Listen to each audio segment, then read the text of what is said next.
కాజీపేటలో ఉంటే ఇప్పుడు మా దగ్గర ఖర్చులు లేదు. ఇప్పుడు 13 ఏళ్ళు అవుతుంది. ఇప్పుడు అక్కడనే ఉన్నాడు, పెళ్లి చేసుకొని 2 ఏళ్ళకి వస్తుంది. ఇప్పుడు ఆ మనిషి మరి మాకు కావాలి, మరి ఎట్లా మరి ఎట్లా రావాలి? నువ్వు రప్పియాలి. వాడు వద్దనుకొని వద్దనుకొని పోతే ఎట్లా? ఇప్పుడు వాళ్ళు బ్రాహ్మణ్స్ కదా, మరి వాళ్ళకు కూడా దేవుళ్ళని నమ్ముకొని దేవుళ్ళని కొలుచుకొని ఇట్లా పాపాలు చేసుకుంటా పోతారా?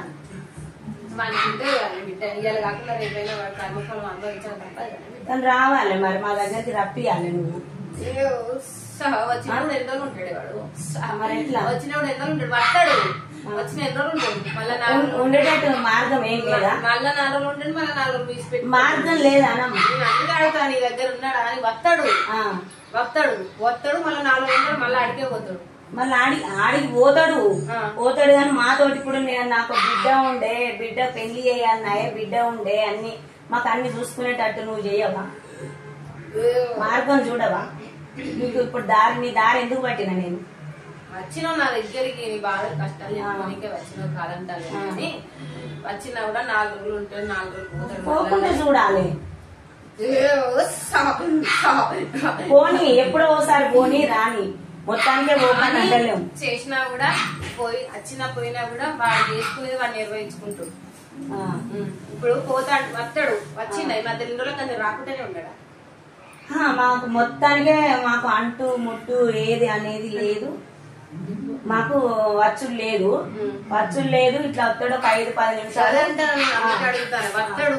వస్తాడు కాకపోతే ఎక్కువసేపు ఉండడు, ఒక 5 నిమిషాలు వస్తాడు, వెళ్ళిపోతాడు. నేను పోతాను, నేను పోయి గొడవ పెట్టినా 2-3 సార్లు గుడిలే పూజారి కదా, అక్కడ పూజ చేస్తే నేను పోయినా, గొడవ పెట్టినా, నేను వచ్చినా. మళ్ళీ ఇప్పుడు ఏమంటాను, జనగామన్నా పెద్ద పెండాల కన్నా నేను పోతా ఇక గుడిలో ఇక్కడ ఉందా అని అంటాను. మరి నేను పోయి అడిగినందుకు మరి దాన్ని పట్టుకొని పోతే మరి మా పరిస్థితి అదే అంటాను. అటు ముఖాన్ని అంటాను, హైదరాబాద్ అంటాను, అటే పోతానని అనుకుంటాను అంటాను. పోకుండా చెయ్యి. నువ్వు గొడవ పెట్టుకోక తల్లి, వాడే మారి వాడి గుర్తు తెలిసి వాడే మారి. మాకు ఇబ్బంది అవుతాను తల్లి, మాకు పైసలు కావాలి, ఇబ్బంది అవుతుంది. మాకు భూమి ఉండే, ఆ భూమి రిజిస్ట్రేషన్ డబ్బులు కావాలి, అది అడుగుతాను. ఆ డబ్బులు ఇచ్చేటట్టు చేస్తే నేను మంచిగా నేను ఎత్తుకుంటా కదా తల్లి. నీకు కూడా మంచిగా అన్ని విధాలు సంబరం పెడతా కదా. నీకు సంబరం కావాలి నా అద్దా, నేను మంచిగా ఉండాలి నా అద్దా. మరి నేను మంచిగా ఇప్పుడు నీ బిడ్డ నేను మంచిగా ఉంటే నువ్వు మంచిగా ఉంటావు కదా, నేను చూసుకుంటా కదా నేను. మరి నువ్వు నన్ను చూడాలి కదా ఫస్ట్.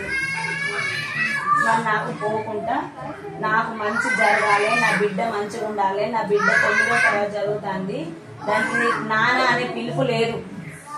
మరి వాడు ఎట్లుంటాడు?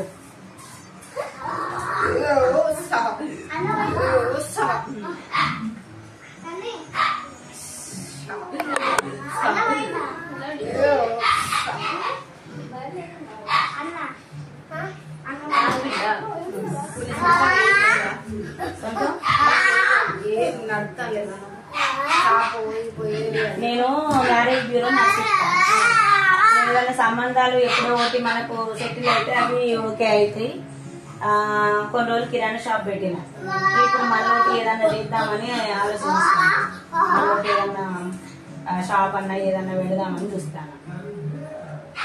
మరి బాగా బతిలాడేది ఏంటి? మరి నువ్వు అంతా నువ్వే సంపాదించుకొని తెచ్చి నీకున్నా కదా. మరి బతిలాడు పిల్ల తండ్రి కదా, రాకపోతే ఎట్లా? వస్తాడు, వచ్చి ఆయన పనులు అనేది చేసుకొని పోతాడు, కానీ నీతో కలిసి ఉండడు అంటారు. మాకు కలిసి ఉండు కాదమ్మా, మాకు కలిసి ఉండకున్నా గానీ మాకైతే డబ్బులు ఇవ్వాలనా, పిల్ల పేరు మీద ఇవ్వాలనా? ఇస్తాడు, కాకపోతే కొద్దిగా టైం పడుతుంది. ఇస్తాడా? ఇస్తాడు, కొద్దిగా టైం పడుతుంది. కాకపోతే ఇంకా చిన్నపిల్ల కదా. నేను అంటాలేనా, ఆయన చేసి ఆయన చేస్తాడు. బాల మీద ఏం వదిలిపెట్టి మొత్తానికి వెళ్ళిపోండి. ఆయన చేయాల్సిన ఆయన రేపు నీ బిడ్డ పెళ్లి కూడా ఆయన చేస్తాడు. నేను ఉండాలి గట్ట చేసుకోవచ్చా? కాదు అంటాను కానీ బిడ్డ పెళ్లి కూడా ఆయనే చెప్తాడు. చెయ్యాలి, చేయటమే. కానీ ఇప్పుడు గట్లా ఉండి మొత్తానికి ఫోన్లు ఎత్తకుండా, మాకు ఫోన్లు చేయకుండా అట్లుంటే మాకు ఎంత ఇబ్బంది అవుతుంది, పాప ఎంత బాధపడుతుంది. ఇంట్లో ఓటి ఉండి ఓటి లేక మాకు ఇచ్చేది కిరాయి ఇట్లా కట్టేది అన్ని ఆయనే, మాకు అన్ని ఇచ్చేది ఆయనే. కానీ ఇప్పుడు ఆమె వచ్చిన కాంచి మాకు ఇబ్బంది పెడితే ఎట్లుండేది? మా తర్వాతనే కదా.